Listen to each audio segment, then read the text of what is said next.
afternoon, everybody. Today we welcome Mr. Vikram Bector, President and Group CHRO of Piramal Group. Another exciting episode of HR Voices, and we welcome Mr. Bector. Thank you so much, sir, for joining us and shelling out your valuable time for us. And I hope the knowledge that you're going to impart in this session today will prove out to be knowledgeable for people who are hearing this session. For everybody, just to give a brief introduction of what we'll be talking about, we'll be discussing on initiatives to motivate and retain employees in today's times. Employees are actually the power of your business. Without them, it's very hard achieving, respective companies' goals. But building a strong workforce is only half the battle. If we see the reports, 63% of businesses think retaining talent is harder than hiring new employees. And considering it because it costs twice their annual salary to replace a single team member. Employee retention, especially during great resignation, has been a pain point for many managers across. Sir, I open the forum to you with your views on what is the secret to motivating your employees and convincing top talent to stick around, for the long haul. Thank you, Sugandh, and thank you, Businessworld, for inviting me. It's a pleasure and an honor to be here on this platform. So appreciate it. I think to answer your question, I would say we will have to take a well-rounded view or a 360-degree view of what's changing. So I always like this framework of looking at the three W's. The first one is what's changing in the nature of work, the first W. The second is what's changing in the nature of work practices, and within the workplace. And the third is really the workforce or the workers themselves. So I think if you have to design a workplace which is very engaging, where you can retain people, where people are excited, I think we'll have to look at all three W's. And so really maybe if I spend a little bit of time on all the three, I could probably give you a more comprehensive answer because it is difficult. And therefore, we have to look at it in a very comprehensive way. So, see, the first one, if you look at the nature of work, it, it's changing. With in every sector, if you look at automobiles, they are making electric vehicles now. So, really, the kind of skills needed to make electric vehicles is different. If you look Right, at similarly the oil and gas sector, again with the new green energy, the focus on hydrogen, again we require new skills there. right, I think the looking at across sectors in financial services, again there is a lot of digital lending. Technology has a big role to play. So Mhm. I would feel that in the workplace we have to first acknowledge what is changing Right, and therefore skill people accordingly. So that's the first W. The second thing in terms of work practices with all the remote work, work from home, I think the collaborative tools, the entire way in which collaboration happens, teamwork happens, agile teams are coming together, that is changing. So we have to really provide for a very different outlook, a different approach for helping people work together in a remote setup. So the whole work practices are changing. So therefore, we have to create new work practices to get the work done out of individuals and teams.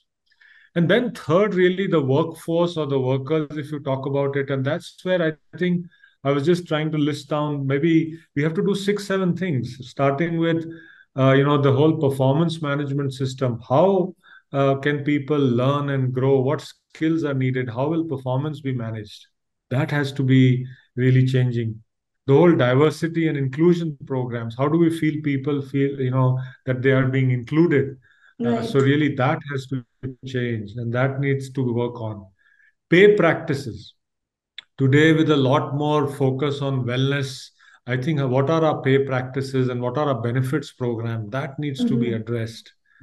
Certainly, the fourth is our L&D programs, learning programs for today, preparing them for today, which I spoke about, but also developmental programs to help them realize their potential and prepare them for tomorrow. Then the next thing I can think of is mobility. People would Mhm. like to move around and would like to be mobile, like to grow. How can we facilitate fast growth through our internal mobility programs and career programs, and certainly around recognition. People want to be recognized, Right. in a way that their performance is being excelled. Plus, it And the boosts their last thing, morale as well. that's right. And the last thing which is so important is mental wellness. So we spoke out financial wellness, but I think today with the stress levels going up, we really have to also look at the mental wellness. So in summary, it's a very comprehensive uh, package of trying to work on the workforce, or the worker, the workplace, and the nature of work itself. Okay.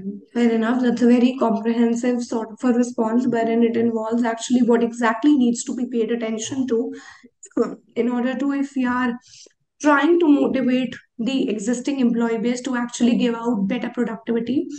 So, sir, a comprehensive employee retention program is often said that it plays a vital role in both attracting and retaining key employees.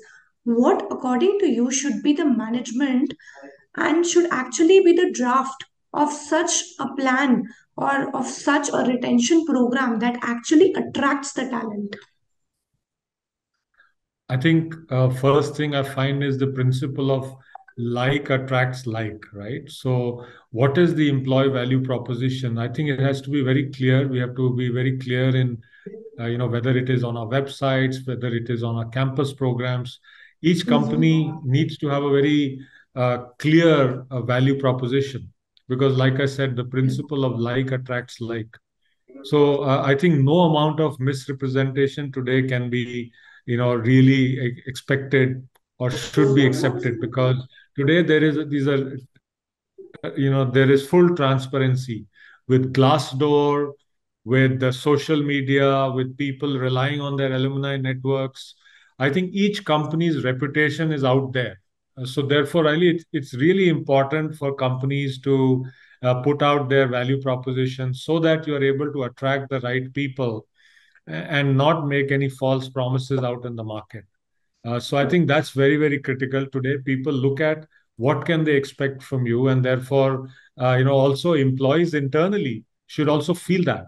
It should not be that you're talking about your company being X, but how your Mhm. employees, current employees, feeling are not really aligned to that X value. So I think really creating that employee value proposition, which is also echoed by some of our employees or more, all of our employees, sorry, is very important. So you have to take into account what is the experience that our current set of employees are having, so that that can be projected outside as your value proposition, because that is the true value proposition of why people are staying in your company. So having those stay conversations, creating this value proposition which is from the inside out, and then communicating to the potential employees who you are, what you stand for, what can they learn, how can they grow. I think those are some of the critical elements which will help you authentically project your brand, authentically project your value proposition, so that you can attract like minded people to your organization. Fair enough, sir. Is there any, I mean, it is very subjective to say, but while drafting such a program, do you think there should be a rule book on what all to follow and what all to incorporate, what not to incorporate? I would say my rule book is authenticity. First you have to connect with all pockets of the organization and understand what you stand for, because there has to be a level of authenticity in what you're projecting, because people will very easily see through, whether it is employees or it is the external potential employees. They'll very easily see through the reviews, the Glassdoor reviews, the other alumni network reviews, if you're trying to project something that you're not. So I think that's the first principle of authenticity. The second Okay. is, I find that it's important to take your alumni, because today an engagement on campus is very important. We hire globally from across campuses, and wherever possible, we try and take our alumni there. So, alumni people connect best with the alumni from their campus. Right. And, that's the other, if you ask me, that's the second thing out of my rule book, saying how do we authentically connect people who are from the same campus because they talk the same language, and people do trust your campus ambassadors to talk about the company. So that's the second thing. And the third, if you ask me, is in terms of your overall package, I think people also look at financial growth. So really, how can you Okay. craft a compensation package which is a good combination of benefits from the benefits, and also the monetary compensation. So both the monetary and the non-monetary compensation really has to be crafted in a way that it's appealing. Okay. Okay. Fair enough. So the payroll of focusing on employee retention in terms of increased performance, productivity, employee morale, quality of work, plus a reduction in both turnover and employee related programs, it is termed as well worth the time and the financial investment. In today's time, when layoff is on peak, how do you think that employers can lure the remaining employees to work harder and produce effective results in time where they are seeing that even loyalty is not paying them fruitful results, because overnight companies decide that we did not do sustainable hiring and that our X project is over now. We do not need that percentage or that chunk of employees anymore, and they're just asked to leave organizations overnight. How can actually employers ensure that the remaining one are still loyal to the company, and what is the amount of loyalty that is important for employers in today's time? It's a great question and a very, very difficult thing to accomplish. And I have now over the last 30 years been through different waves of you know uh, you know having to do this difficult task, including, I dare say, having been, or laid off once. Right. So, I've had I would say, the good fortune of being laid off once as an employee. So I think I can talk from both sides, having done it and also have been at the receiving end of it. Oh, okay. So here's the thing that I think we must do as HR professionals. See, the first thing is people who are in fear are not known, as you rightly said, are not known to perform at their top level. So first Right, thing is right. to assure people and be very, very, very truthful. See, many times we try and hide, saying, "Oh, this is it. No more layoffs will happen." So I think first thing is you have to be truthful to say whether this is the first wave of layoffs or should they expect another wave. It is better Exactly. to be silent than to give a false promise. Right. That is point number one. So you should be very, very clear about what is the layoff all about, why is it happening, will there be a second wave, and not give any false hopes. That is point number one. I Mm-hmm. think point number two is I this kind of a communication has to happen multiple times. You cannot just check the box, make one announcement, because I think this is, a very, very deep impact. So as HR Mm-hmm. professionals, I think at least I remember what all the times that it happened well, one had to be there, and do it twice, thrice, four times, five times, and be available to people who are being impacted, because it's a very difficult period. People have Right. questions and they may not answer all the questions at once. So I find that oftentimes you have to do it five times, six times, be available, check in on people in the evening. How did they respond? Is somebody being Mm-hmm. driven to take any extreme steps? What about people who are doing their EMIs? Are there people who are going to get into financial trouble? So I think the thing is to do it humanely, as it would happen to yourself, and really reach out to people four, five, six times till you feel that the person is comfortable emotionally, mentally, balanced, because it can upset the strongest of women and men. Of course. So I think that's the second thing. Therefore, the frequency of communication. The first is truthfulness. Tell people what is really happening and how much more will happen. The second is frequency of communication. The third is, authentically, solving for each and every problem, because we owe answers, developing strong FAQs, making sure you have recorded each and every member's concerns, handling those concerns, so that's an important thing. And I think very clear guidelines on any support needed. Wherever people need financial support, emotional support, even outsourcing, or outplacement support. In one of the cases, I had enlisted a search agency so that they could help people, really get jobs. I also remember me and my team actually had interview preparation rounds. So for people who were getting laid off, we would actually prepare them for interviews with other companies. I've also reached out to my other CHRO friends when we were laying off to say, hey, this is the business reason why we are laying off people. Would you like to take some of our people because they are indeed very good? So I think that's the range of things that one expects or one should be doing, because that's what you would expect somebody to do for you. But very rightly you've actually polished it on how a layoff needs to be done.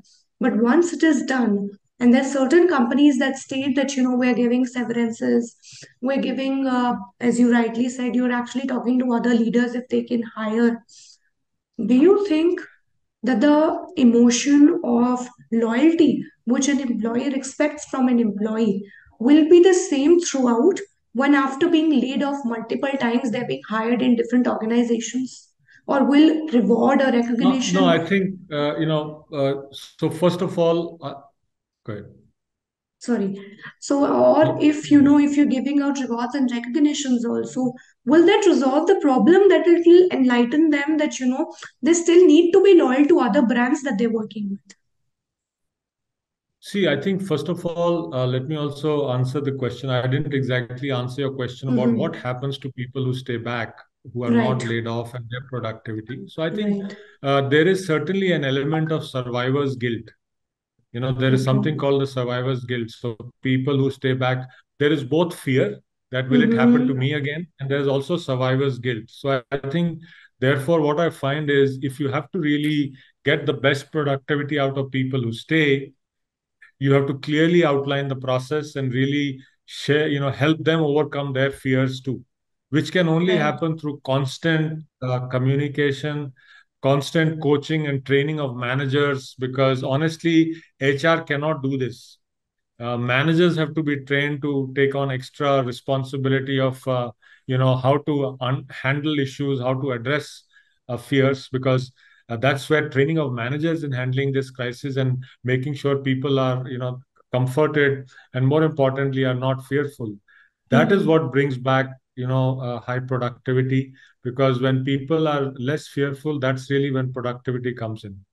I think the other thing is, quite honestly, the trust does get fractured. I don't think the same level of trust will remain. But I would say, if I look back, and look at the companies which I would still trust, are the companies where we did the layoffs in the most humane fashion, at the same time in Mm-hmm. a most transparent fashion, giving all the details that we possibly could. That's what people remember, because remember, people are ultra smart.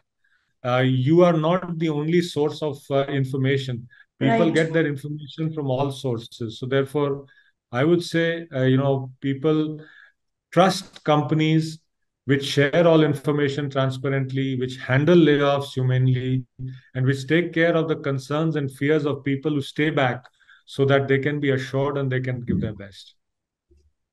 So it is often said that it is more efficient to retain a quality employee than to recruit one. What's your take on this statement? Do you think internal talent should be upskilled to cover other positions or vacancies, or do you think hiring or recruiting a new talent and then training according to the company's vision is more feasible?